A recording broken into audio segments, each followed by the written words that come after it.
Hello అండి. అందరికీ నమస్తే. వెల్కమ్ టు వారణాసి వంటిల్లు. అందరూ ఎలా ఉన్నారు? బాగున్నారా? ఇల్లు కొత్తగా ఉందేంటి అనుకుంటున్నారు కదా! అవునండి. ఇది మా అమ్మాయి వాళ్ళ ఇల్లనమాట. హాలిడేస్ కదా పాపాయికి. అందుకని ఇక్కడికొచ్చామనమాట. మా అమ్మాయి వాళ్ళ ఇంట్లో ఈరోజు వంట చేస్తున్నాను.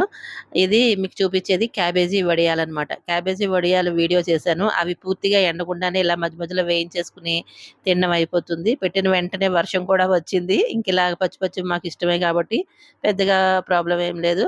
మీకు చూపించకుండానే వీడియో చేసింది చూపిస్తా కానీ ఎండేంత వరకు చూపించలేను. ఎందుకంటే ఉండవనమాట అయిపోతాయి. అలా క్యాబేజీ వడియాలు మా అమ్మాయికి కూడా చాలా ఇష్టం. అందుకని ఇలా వేయించి పక్కన పెట్టేసుకున్నాను. ఇక్కడ నేను తోటకూర ఇవన్నీ కూడా తరిగి పెట్టుకున్నాను. తోటకూర పులుసు అలాగే బీరకాయ కూర చేస్తున్నాననమాట. ఈ బీరకాయ కూర ఎలాగో ఈ పాత్రలోనే చేద్దామని చెప్పి దాంట్లోనే కొద్దిగా ఆయిల్ వేసుకొని వడియాలు వేయించుకొని పక్కకు తీసేసుకున్నాను.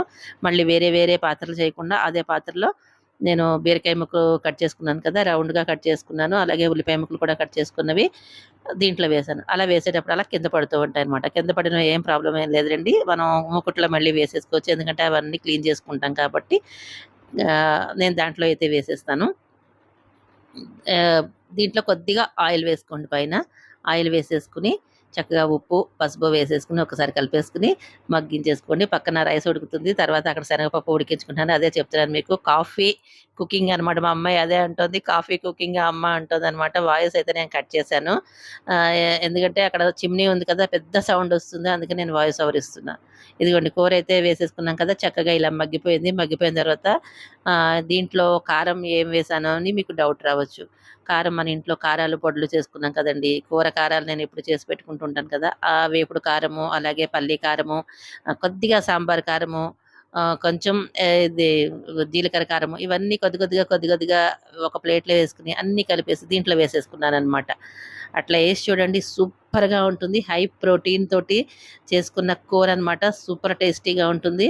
మంచి పోషకాలు కూడా ఉంటాయన్నమాట. ఇలా అయిపోయిన కూరని తీసేసుకొని నేను ఇలాగా దీంట్లో పెట్టేసుకుంటున్నాను. ఒక సర్వింగ్ బౌల్‌లోకి తీసేసుకుంటున్నాను. అయితే దీంట్లో ఇంకా మిగిలిపోయింది కాబట్టి దాంట్లో నేను కొద్దిగా అన్నం వేసుకొని, ఊచుకొని పెట్టేసుకుంటాను. వేస్ట్ అయితే చేయము. అది ఇక్కడ చూడండి తోటకూర తరిగింది ఉంది కదా! శనగపప్పు ఉడికించుకుంది. ఇది మా పాపాయి కోసం అనమాట.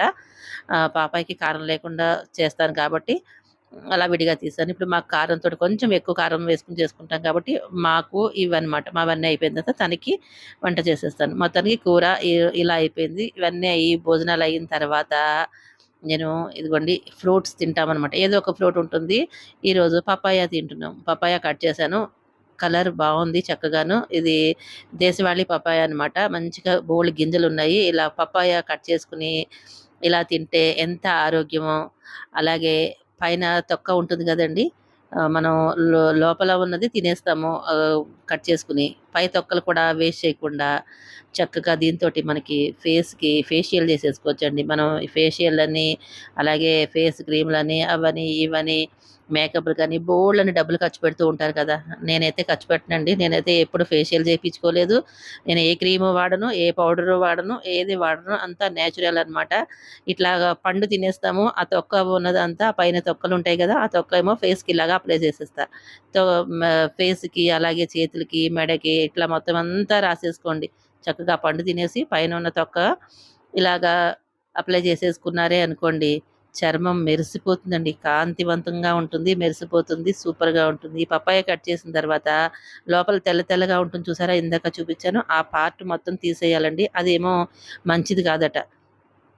అది చాలా వరకు తీసేయాలని చెప్తారు. అది ఏంటనేది నాకు తెలీదు కానీ, ఆ తెల్ల పార్ట్ అనేది అస్సలు తినకూడదు. అది తీసేయాలి ఖచ్చితంగా. తీసి నేను దాన్ని లోపల తినకూడదు కానీ, పైకి ఇలా పూసుకోవచ్చు. అందుకని దాన్ని వేస్ట్ చేయకుండా మొత్తం మొఖమంతా ఇట్లాగా రుద్దేస్తాను నేను.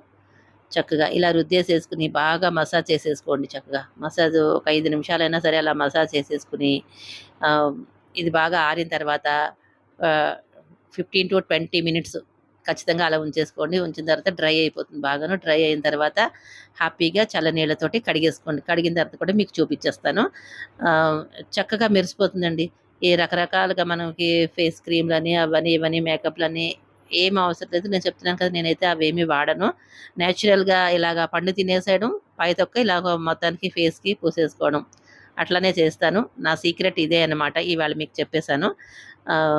ఇదిగోండి చక్కగా చల్లనీళ్ళతోటి కడిగేసుకోండి. సోపు అవి అలాంటివన్నీ ఏం అప్లై చేయకుండా చక్కగా ఇట్లాగా కడిగేసుకొని, మొఖం తుడిచేసుకొని అట్లా మీకు ఫేస్‌కి ఏం పెట్టుకుంటారు? కొంచెం బొట్టు, కాటుక అట్లా పెట్టేసుకోండి. నేనైతే సింపుల్‌గా అలాగే పెట్టుకుంటాను. ఎప్పుడూ జస్ట్ లిప్‌స్టిక్ గానీ, లిప్ బామ్ గానీ పెట్టుకుంటాను. ఈరోజు అది కూడా పెట్టుకోలేదనమాట. ఇదిగోండి మొఖం తుడిచేసుకున్నాను, కొద్దిగా బొట్టు పెట్టుకున్నాను, కాటుక పెట్టుకున్నాను. ఇంతే.